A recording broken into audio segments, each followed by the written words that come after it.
Greetings, my name is Kerry and welcome back to my channel. Today I have my final recent reads video for the books I read in 2022 for you. So I'm going to be talking about 15 books I think it is today. Some of them I'll talk about more quickly than others, and yeah, just get to the end of what I read in 2022. This will also include a bit of a wrap up for the Christmas readathon as well. Yeah, let's just get on with it. Okay, so to start off with, I've just got a couple of books that I read at the end of November to catch up on. The first of those was called Stay With Me by Ayobami Adebayo. This was set in Nigeria in, I think it was like the 70s, 80s.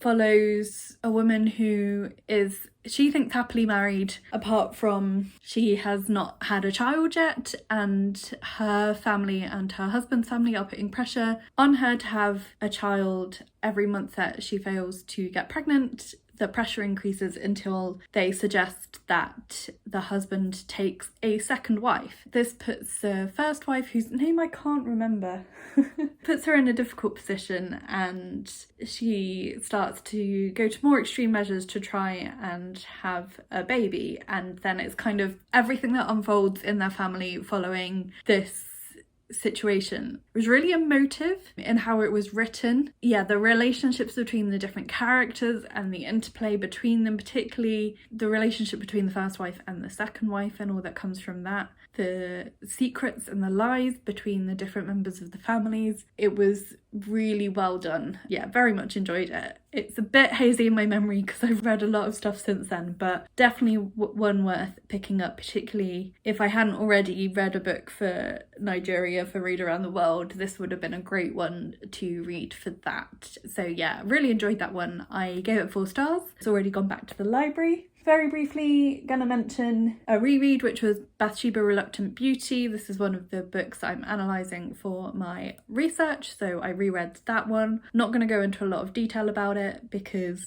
I don't really want to think about my research today. I'm just nearly back into, it's the start of term soon. Actually, by the time you're seeing this, probably the new term will have started at college and I'll be back into working on it and not thinking about it too much until I have to.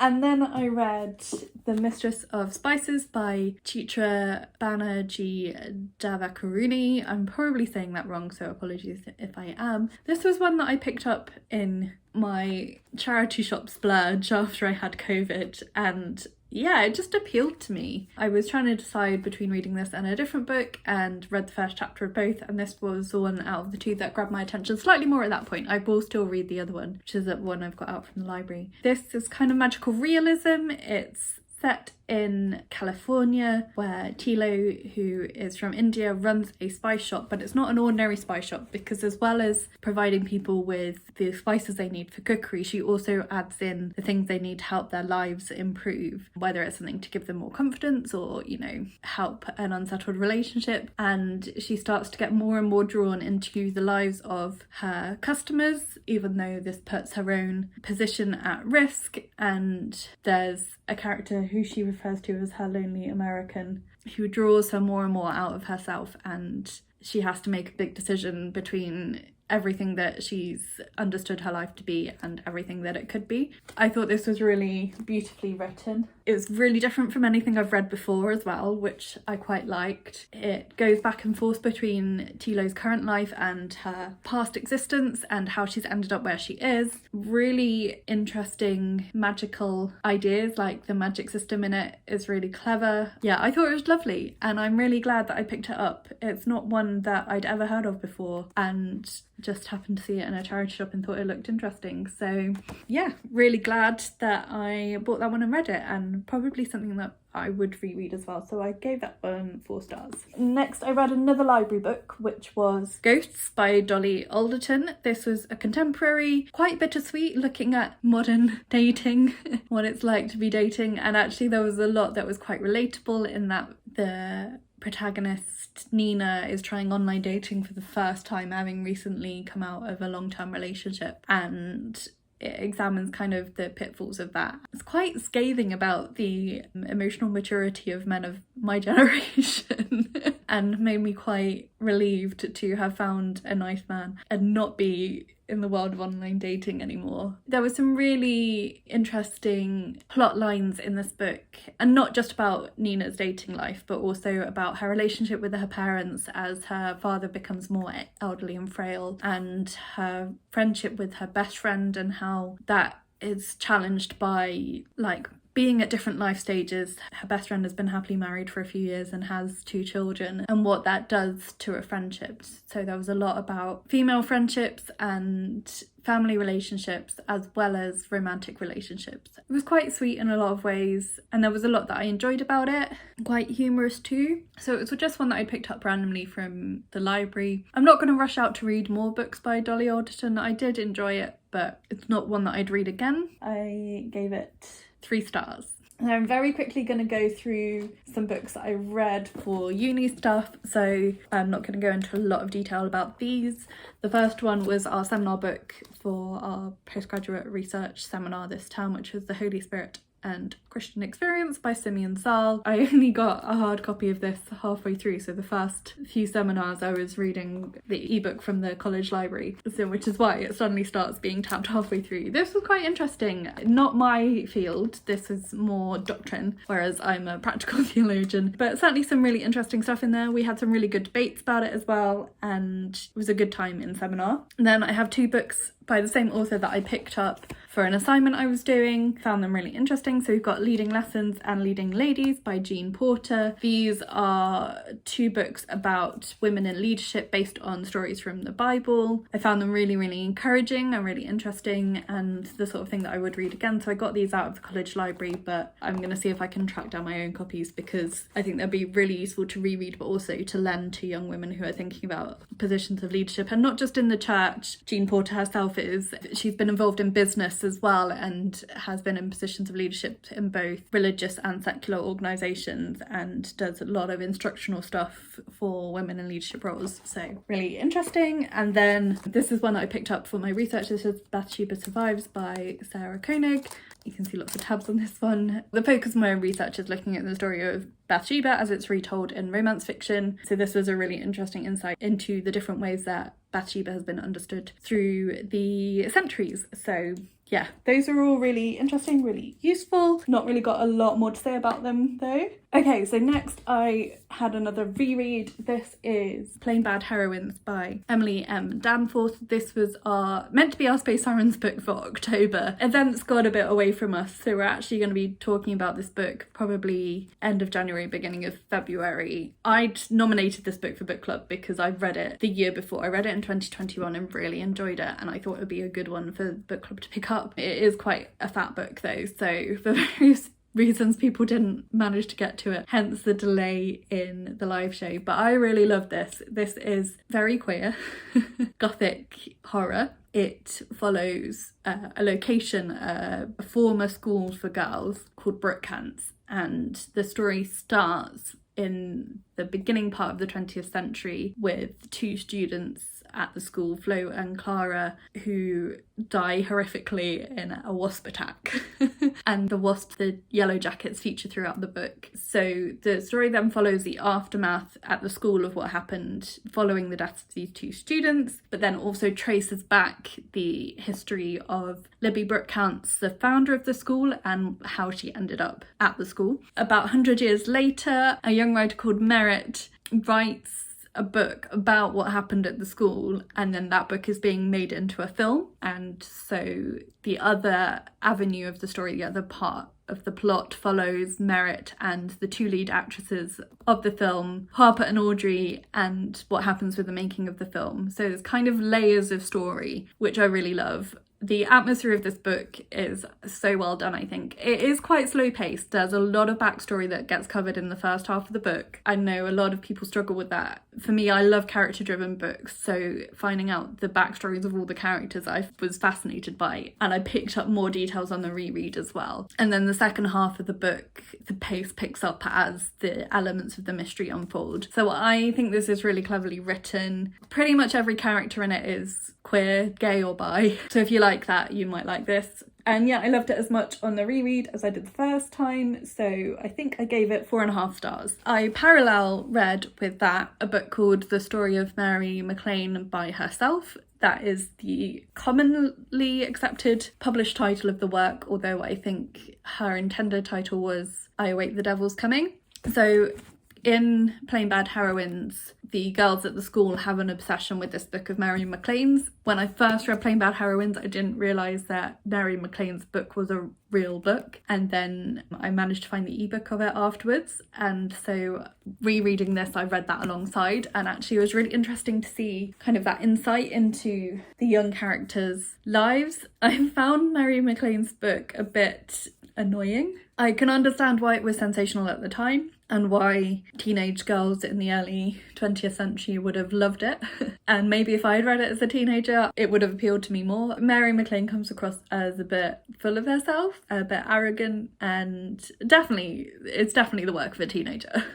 A teenager who thinks a lot of herself. So yeah, it wasn't the book for me, but I really appreciated it as an understanding of another layer of Plain Bad Heroines. So I gave Mary MacLane's book 2.5 stars. It wasn't terrible, and it was well written, but yeah, she was a bit irritating. Anywho, moving on. The next book that I finished was Sweets by Tim Richardson. This was from the oldest books on my TBR list, and I'm really glad to have ticked another book off that list. This is a history of sweet making and sweets, and traces some of the theories about where sweets came from, and looks at sweets of different cultures and the history and development of sweets across the world. It was really interesting, and I really enjoyed reading it. I've not got a lot more to say about it than that really, but I found it really fun. So yeah, I gave that one 4 stars. Then we're on to the books I read for the Christmas readathon. Finished all the prompts. One of the books I didn't finish until January, so I'm not talking about that book in this video. I will mention it. Okay, so the first book that I finished for the Christmas readathon was Mystery in White by J. Jefferson Farjon. This actually came in my Ninja Book box advent calendar. Every year I usually get a Christmas mystery in that box because Bex knows that I love mystery books.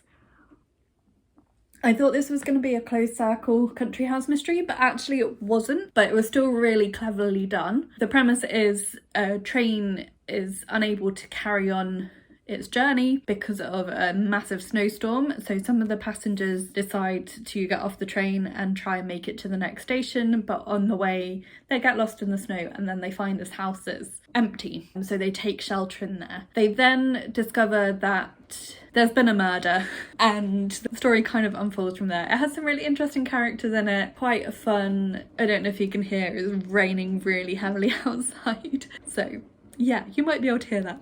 Really cleverly written, really interesting characters, really different characters as well, and kind of you do get that closed circle element of these are people that you wouldn't usually find in the same place together, and that does bring a really interesting element, but it's not actually a true closed circle mystery because there are outside influences at play. Yeah, I thought it was really good. I've not come across J. Jefferson Farjon before, but I would read more of his books.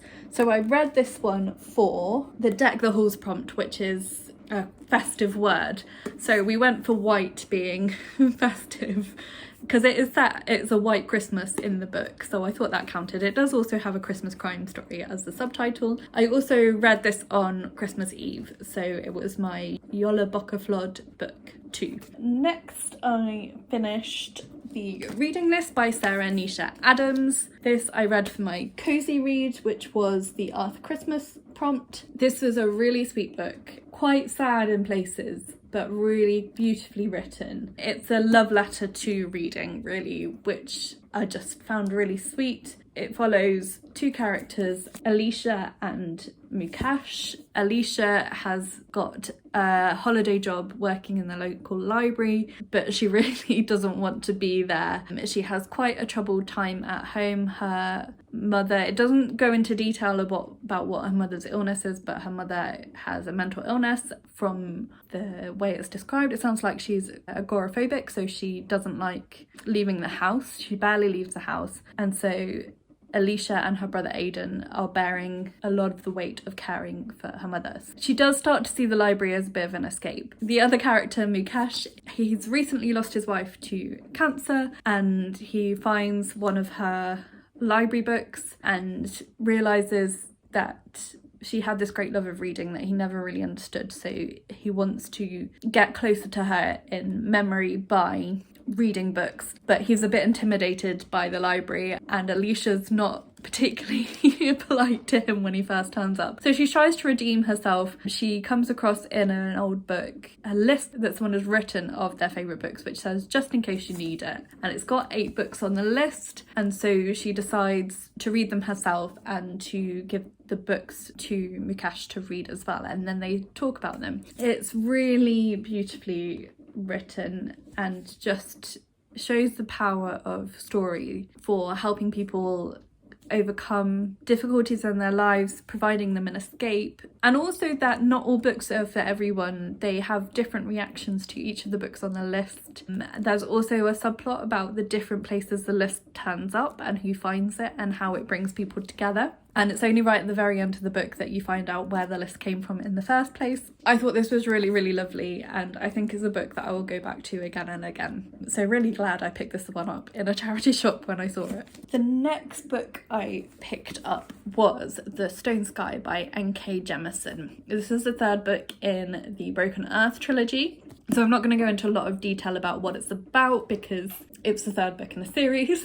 Just say I really, really loved this whole series. If you like weird speculative fiction, it's quite dystopian as well. This is really, really good. So I read this for the Polar Express prompt, which was to read a book featuring a journey. The main character, Essen, and the secondary main character, Nassan, both go on journeys in this book. Yeah, it was a really good climax to the series, so I really very much enjoyed it. Looking forward to catching up on the rest of N.K. Jemisin's back catalogue because she's a genius.